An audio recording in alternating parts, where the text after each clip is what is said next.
İsa babamızın kutsal ruhu önünde, Meryem anamızın şahitliğinde yemin ederim ki ben yaşadığım müddetçe Ertuğrul, Aliyar ve Vasilius rahat uyku uyuyamayacaktır. Nasıl evladımı, Ural'ımı benden aldılarsa bu acıları misliyle yaşatacağım.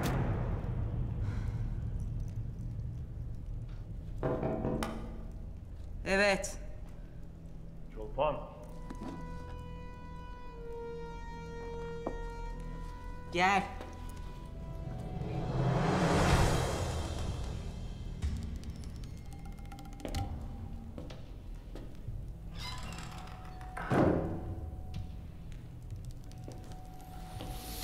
Haftalardır dışarı çıkmadın. Ölmüş olmandan şüphe ediyordum. İntikamımı almadan ölmeye niyetim yok. Tekfur Hazretleri. Senin yapamadığını yapacağım.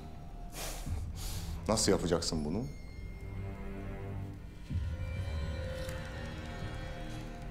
Şu haline bir bak. İntikam diyorsun ancak odandan çıkmaya gücün yok. Senin gücün vardı da Ural'ımı neden koruyamadın? Onu Ertuğrul'a yem yaptın. Sana güvenmişti. Kocan gibi kuru bir hırsla konuşma Çolpan. O kendi ahmaklığının kurbanı oldu. Ya sen? Senin yolun ne olacak?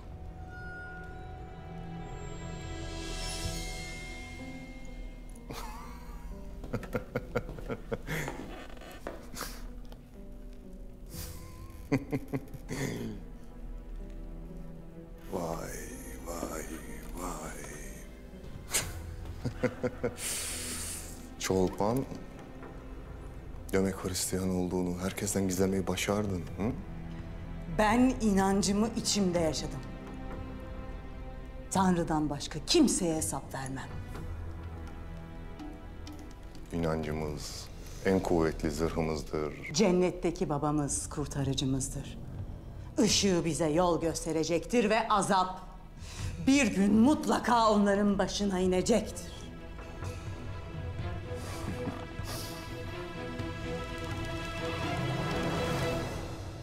Ural'dan daha güçlüsün ve daha akıllı.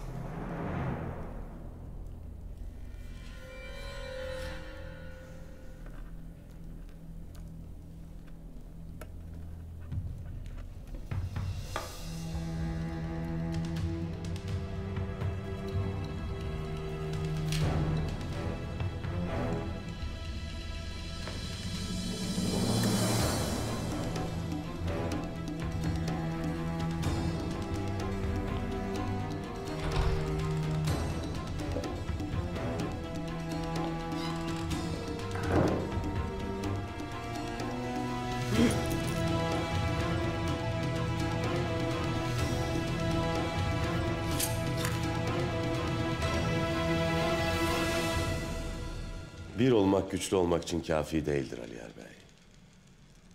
Kendi milletimizden, kendi dinimizden olmayan mazlumlara da kol kanat germenin vaktidir. Hengamenin bir perde gibi örttüğü toz bulutu biraz olsun dağılınca ahalinin ahvali ortaya çıkmıştır Ertuğrul Bey. Bir yanda Vasilius'un zulmü, bir yanda açlık. Bütün gayrimüslimler perişandır. Buraya geldiğimizde bizim de bir lokma aşımız yoktu Artuk Bey. Hallerinden anlarız. Elimizde avucumuzda ne varsa paylaşacağız. İnsanların nicedir aşk gibi, su gibi bekledikleri şey emniyettir, refahtır, merhamettir Ertuğrul Bey. Bundan sebep bize büyük iş düşer Aliyar Bey. Gayrı yeni bir düzen kuracağız. Tedbiri elden bırakmadan, zaferimizle kibirlenmeden daha çok çalışacağız. Sadece toprağı değil, içinde yaşayan tebaanın da gönlünü fethetmezsek muzaffer olamayız. Bu ahval başta Tekfur Vasilius olmak üzere tüm düşmanlarımızın uykusunu kaçıracaktır Ertuğrul Bey. İsteğimiz tam olarak da budur Aliyar Bey. Biz insana insan olduğu için kıymet vereceğiz. İnsanı ve tüm kainatı Allah yarattığı için başucunda tutacağız. Nicedir Vasilius itinden haber yok Ertuğrul Bey. Nerededir? Ne yapar bilmeyiz. Vasilius aldığı yaranın intikamını almak isteyecektir. Mutlaka büyük bir oyun peşindedir. Aldığı mağlubiyetler imparatoru da tedirgin edecek. Bundan sebep mutlak suretle destek kuvvet göndereceklerdir. Destur var mıdır beyim? Gel Samsa.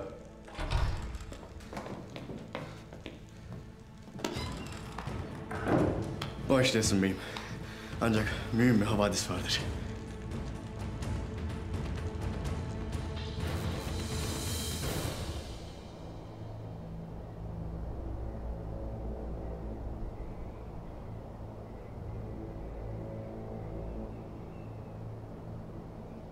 Tekfur Vasilius!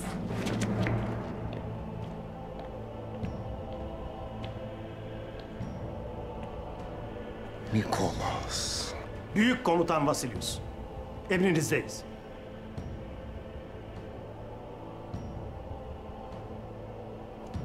İmparatorluğumuzun koruyucuları, korkusuz savaşçılarım, kalenize hoş geldiniz. Uzun yoldan geldiniz. Gidin dinlenin.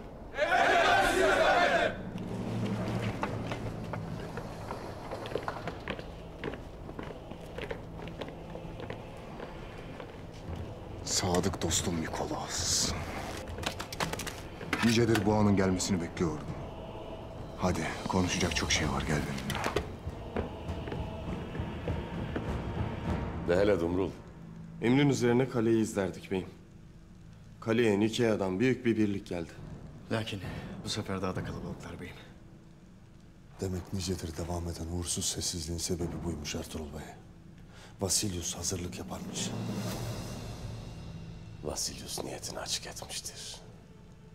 Gelen birlik, kaleyi savunmaya değil, kanımızı dökmeye gelmiştir. Bu onların aldığı son nefestir. Gayrı ciğerlerini söküp alacağız. Böyle önemli bir bilgiyi nasıl olur da duymayız beyim? Sultanın Nikea'daki gözü belli ki başına bir hal gelmiştir. O vakit ya saraydan bir çıkış yolu bulamadı ya da ifşa oldu Ertuğrul Bey.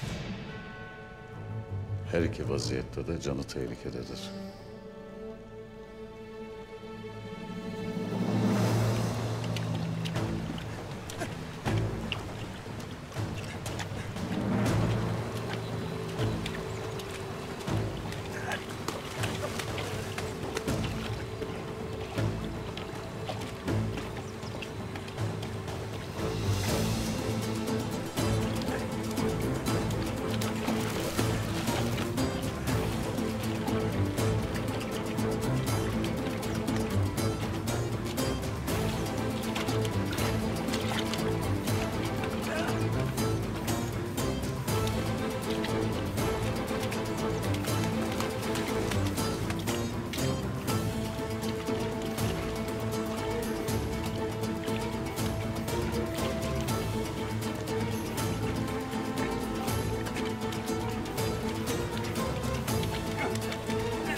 İyiyim ben, sen koş!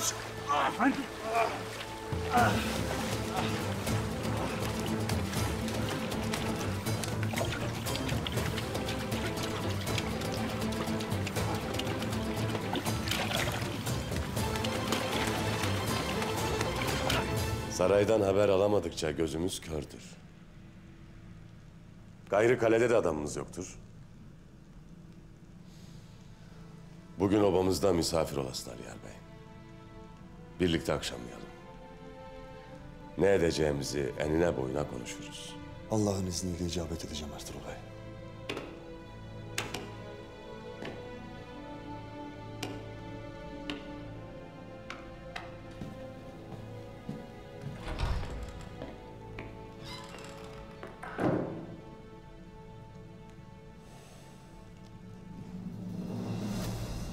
Zırhım toz, kılıcım pas bağladı Mikolas.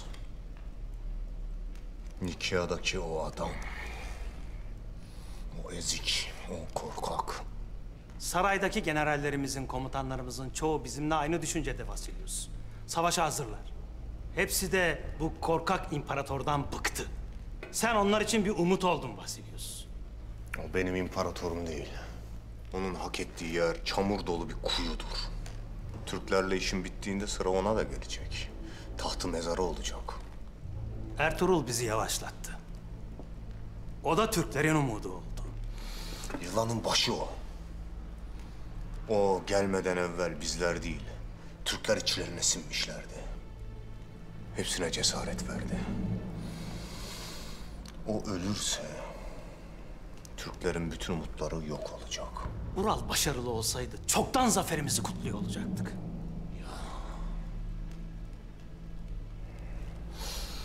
Ural'ın pek bir önemi yok. Bana istediğimi verdi. Birbirlerine düştüler. Güvenleri sarsıldı. Türklerin zırhında bir çatlak açıldı Mikolas. Şimdi biz bu çatlağı biraz daha büyüteceğiz. Nicedir sessiz bekliyorsun. Pes ettiğini düşünecekler. Düşünsünler Mikolas. Düşünsünler. Ben de bunu istiyorum. Nicedir hesap yapıyorum. Beklemedikleri anda karşılarına çıkacağım. Ayrıca bu yaşlı kaleyi baştan sona güçlendirdim. Kalenin tüm burçlarını kendi ellerimle onardım. Sultan Alaaddin Moğollara rağmen gözünü Karacahisar'a dikti. Bunu herkes biliyor.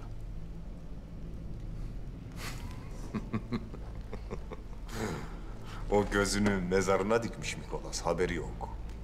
Bu kaleyi kuşatsa bile aylarca savaşmak zorunda. Ayrıca kalenin surlarına yaklaşamadan bertaraf ederiz. Şimdi savunma vakti kapandı. Saldırı vaktidir. Zafere. Zaferimize.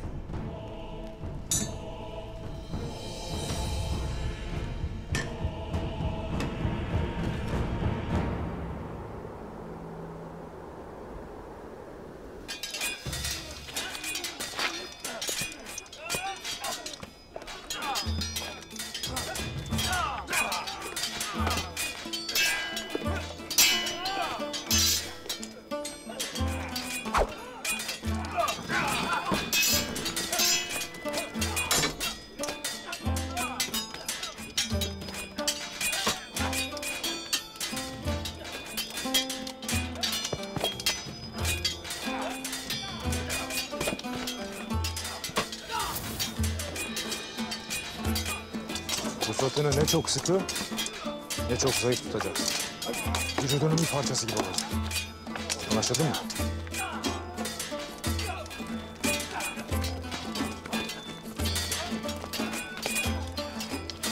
Güç ve hız!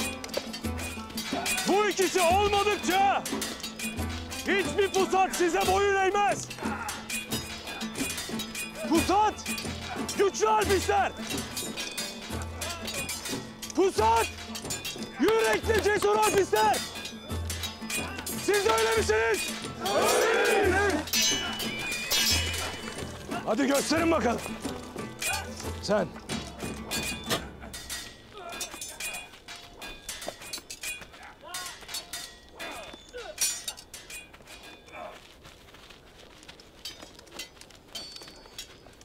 Saldır.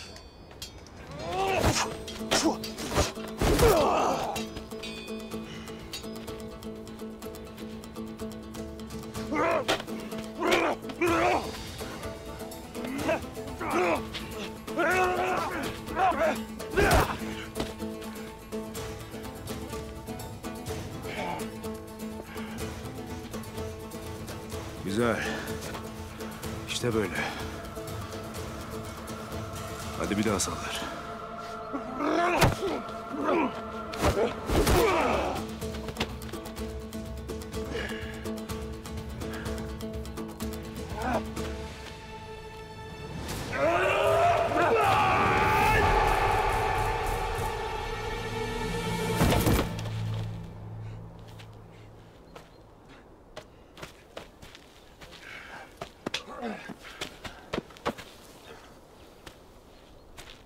Daha gücünüzün yarısında bile değilsiniz. 7 düvelde 70 düşmanımız vardır.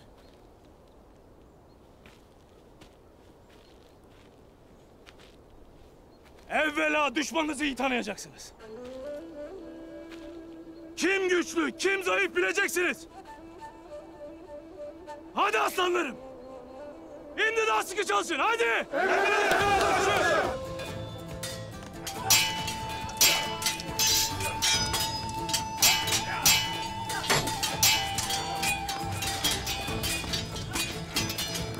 Haydi. Haydi.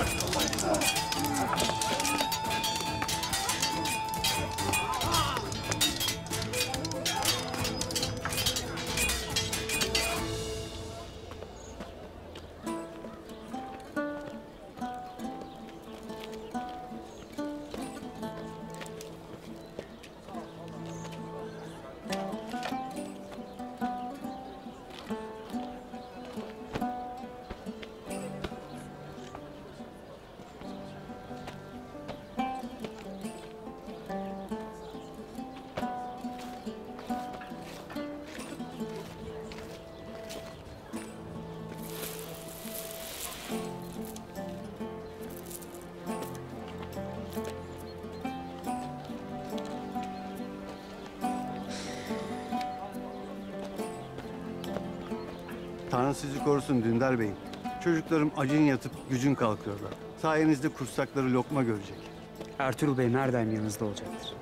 Bunu bilin. Tanrı sizi korusun.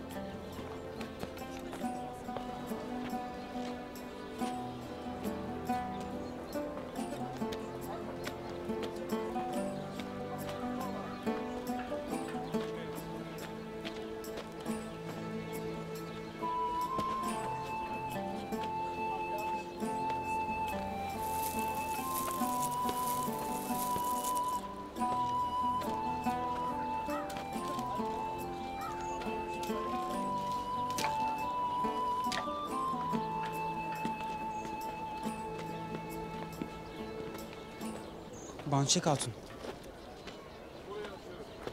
Sen zahmet etmesin. Biz hallederiz. Bançek Hatun. Karnındaki bebeğini de düşünmelisin. Hem yeğenimize bir şey olsun istemeyiz. Yeğenini keşke Doğan'ım hayattayken düşüneydin.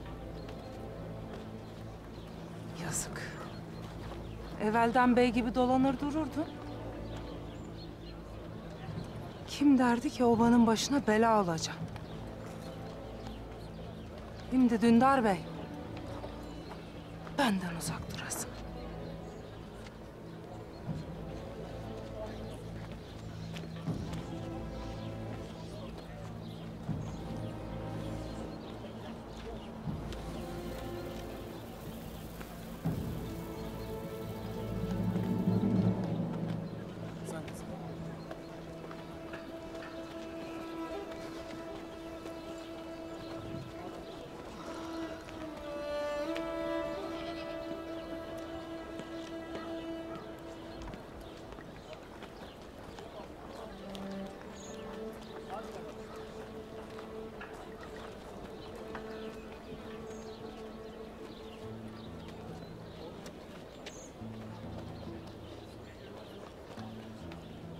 Kaya Obası'nın fedakar hatunları,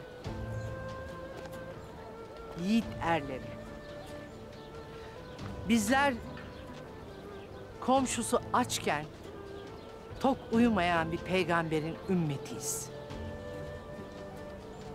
Mesuliyetimiz ağırdır. İnancına ve milletine bakmadan mazluma el uzatıp merhamet etmeliyiz. Bu yardımlarınız komşularımız olan gayrimüslimlere umut olacaktır. Fedakarlığınızı unutmayacaklardır. Bu yardımlar Allah'ın izniyle birliğimizin perçinlenmesine vesile olacaktır. İnşallah. Allah hepinizden razı olsun. Tanrı sizleri korusun. Tanrı sizleri korusun. Sizleri de korusun.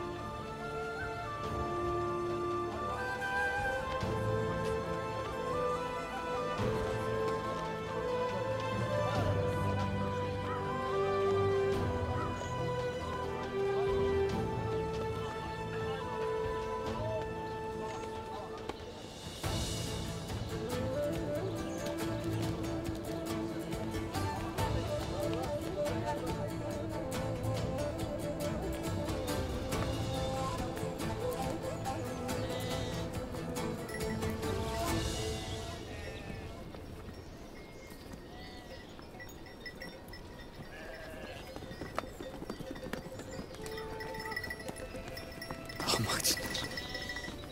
Ahmak cinler. Senin zaafı yüzünden Doğan Alp öldü. Hatunum mağdur oldu. Evladı yetim kaldı. Sen hiçbir şey hak etmiyorsun.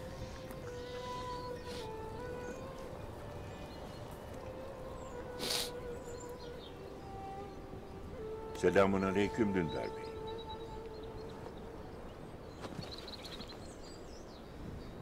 Aleykümselam efendim. Gel Dündar Alp. Seninle biraz halleşelim.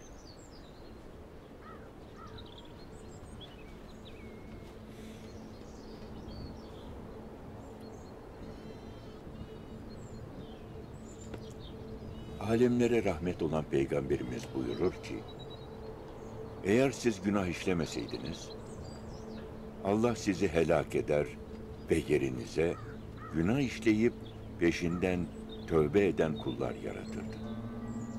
Bunun hikmeti şudur, hatalar da günahlar da biz insanlar içindir. Allah bizim tövbe edip kendisine sığınmamızdan memnun olur. Efendim, ya bu hata yüzünden masum bir insan can vermişse, ardında yüklü, gözü yaşlı hatunu kalmışsa? Dündar Alp, hiçbir günah Allah'ın rahmetinden daha büyük değildir. O affeder, affetmeyi sevendir. Mesele hata yapmamak değil, hatadan ders alıp tekrar etmemektir. Efendim, kendime öfkem dinmez. Kendimi affedemem. Sen yaşadığın meseleden gerekli dersi almışsın. Lakin Allah aşırıya gidenleri sevmez. Gayrı sana düşen abine itaat, verilen emirleri en iyi şekilde yerine getirmektir. Bundan gayrı abimin menzilinden göz ayırmayacağım. Obama hizmet etmek için elimden geleni yapmaya gayret edeceğim. Sana da yakışan böyle hareket etmektir. Rabbim bahtını açık etsin. Amin efendim. Amin. Yolcu yolunda gerek. Bana müsaade. Biraz etrafı dolaşmak, tabiatla hasbihal etmek isterim.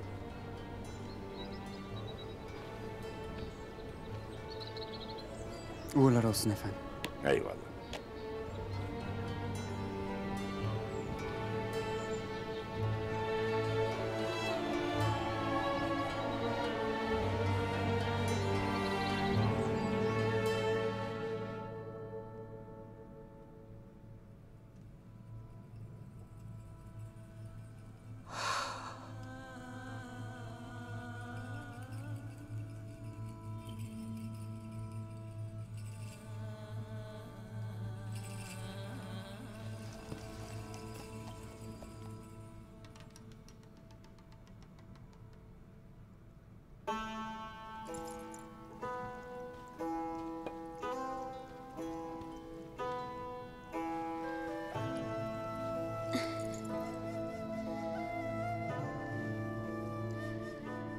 Banu Çiçek. Kardeşim. Biz bu obada bir vücudun parçaları gibiyiz. Nasıl bir yara bütün vücudu rahatsız eder, birimizin derdi hepimizi dertlendirir. Doğan senin erinse bizim de kardeşimizdi. Lakin unutmayasın ki Doğan Alp'in şehadeti senin üzerine büyük bir mesuliyet daha eklemiştir.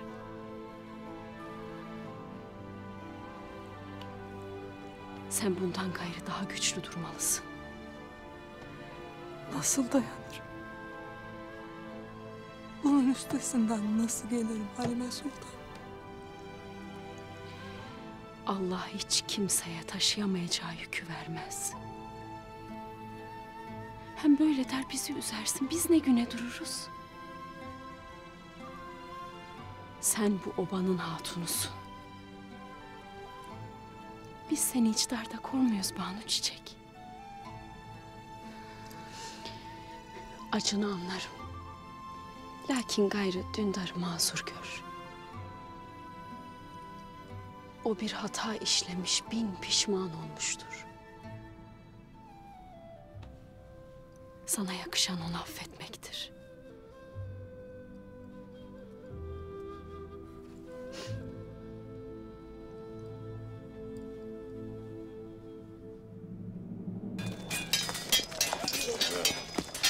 Sağlam masasın.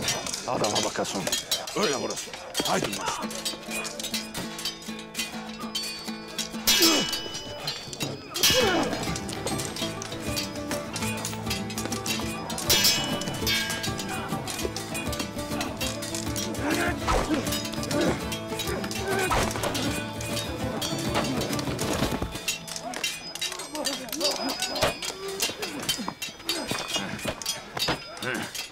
Kim vardır karşında?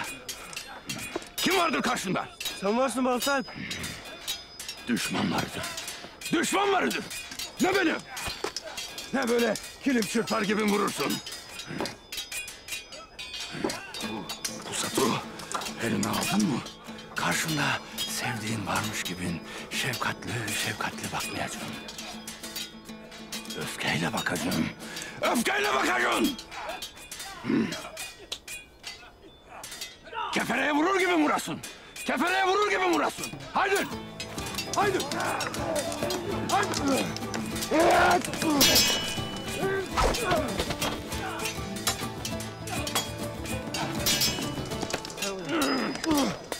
Ne edersin? Bırakırsın Pusat'ı.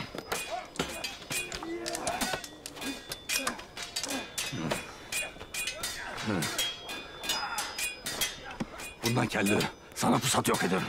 Sen ne? Sus! Sen şimdi gidesin, kavurma yesin, bal yesin, pekmez içesin, kütük çekesin, taş taşıyasın. Ahanla bu kolları iki misli etmeden gelmeyesin. Haydi! Haydi! Haydi!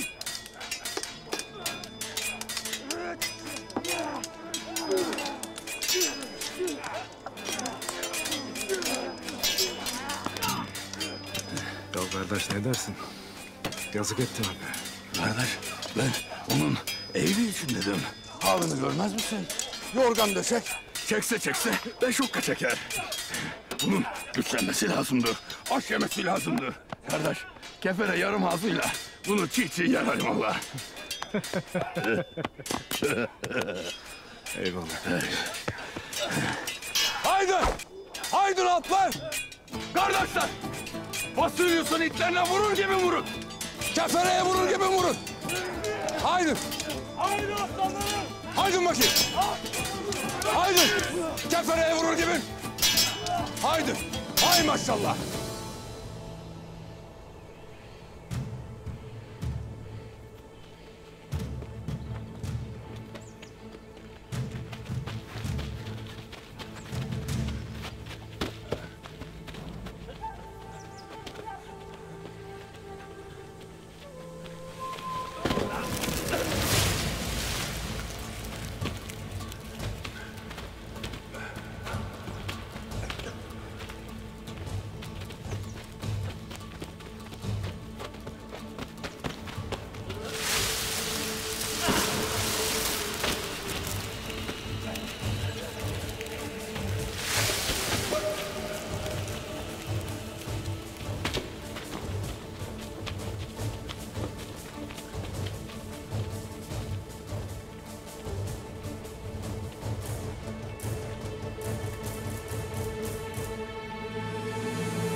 Sultanın gözü meselesi içime kurt düşürmüştür beyim. Nicedir yanıma gelmedi. Şimdi de bu gelen birliği haber etmemiş olması hayra alamet değil. Beyim, korkarım ifşa olmuştur. Öyleyse imparatorun sarayıyla bağımız kopar. Sultanımıza bilgi götüremeyiz. Konya'ya gittiğinde sultanımızla görüşme imkanın oldu mu artık bey? Cemalini görmek nasip olmadı beyim.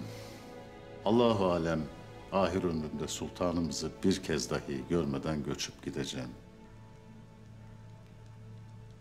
Beyim saraya vardığımda gizemli bir sessizlik hakimdi. Sultanımızın orada olmadığını söyleyenler oldu. Bilmem doğru, bilmem yalan. Vardır bir hikmeti. Lakin kimle konuştuysam hayırla andı. Ahali dualarını eksik etmez. Allah ondan razı olsun.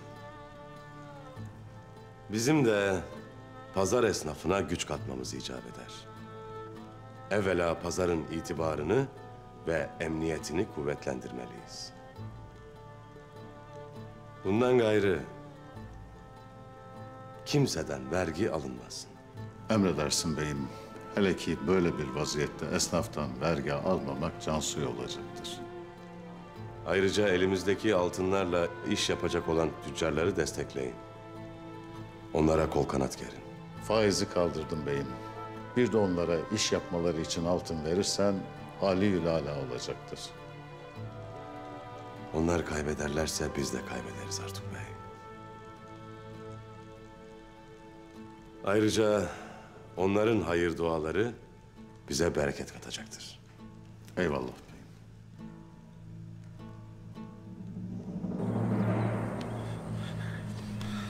Dayanın efendim. Dayanın, sizi çıkartacağım buradan.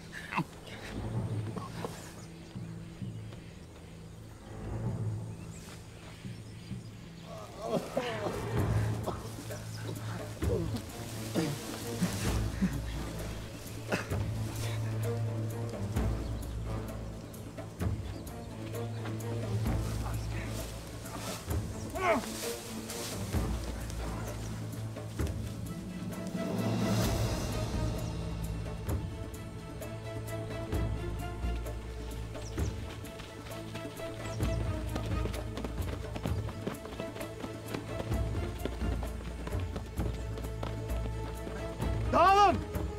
Siz bu taraftan devam edin. İşlerinden biri yaralıdır. Kan izlerini arayın. Emredersiniz efendim.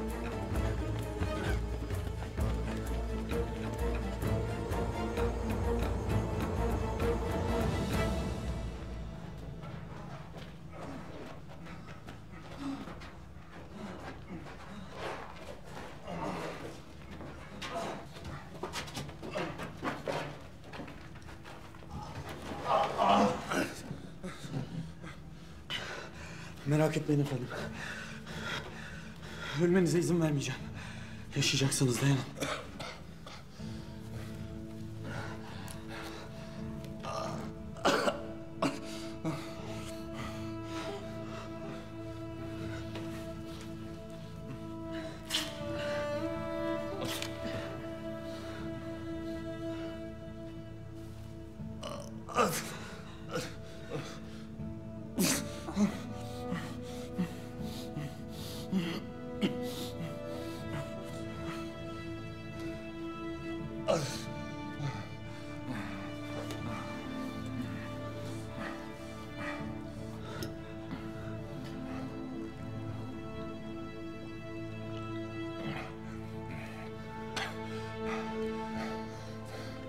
Beni dinleyesin.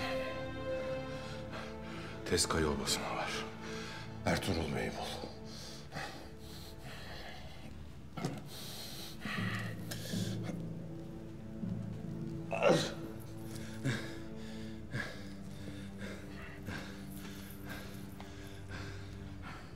Bunu ona ver. Ona sultanın gözü kör olmadan yetiş diyesin. Söyleyeceklerim var. Devletin bekası için çok mühim. Efendim sizi bırakamam. Dediğimi yap. Bu söyleyeceklerimi duyması gerek. Merak etmeyin efendim. Canım pahasına bu vazifeyi halledeceğim.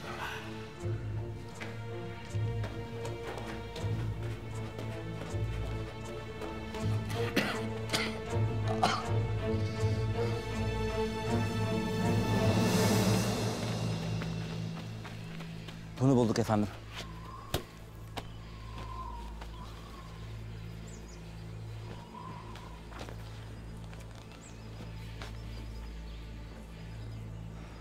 Onlardan birine ait olmalı. Üzerinde kan var. Ölmüştür belki de. Cesedi bulmadan bundan emin olamayız. Sakın peşini bırakmayın. Casus'u aramak için Tekfur Vasilyus'tan yardım almaya gidiyorum ben. Onları ölü ya da diri ele geçirmeliyiz. Hadi.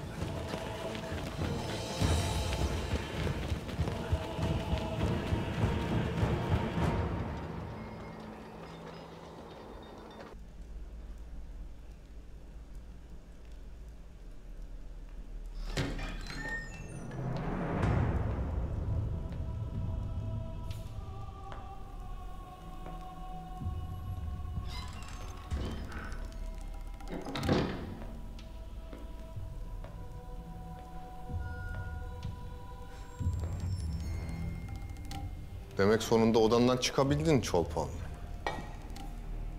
Çolpan değil. Ekaterina.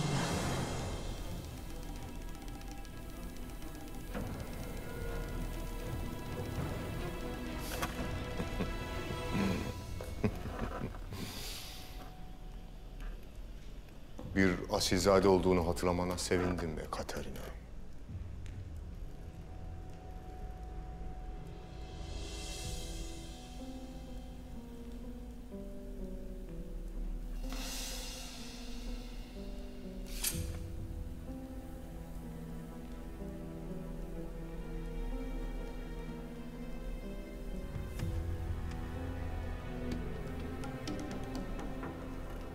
Geçmişte seni zehirleyen ne varsa hepsinden kurtulmalısın Ekaterina.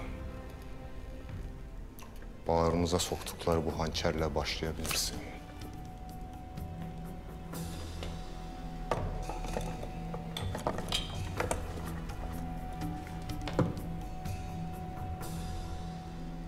Senin gibi güzel bir kadının beline Bizans işlemeli bu kama yakışır. Bu kama er geç düşmanlarımızın bağrına girecektir Tekfur Hazretleri. Ben bunu yapamasam karnımdaki bebem bunu yapacak.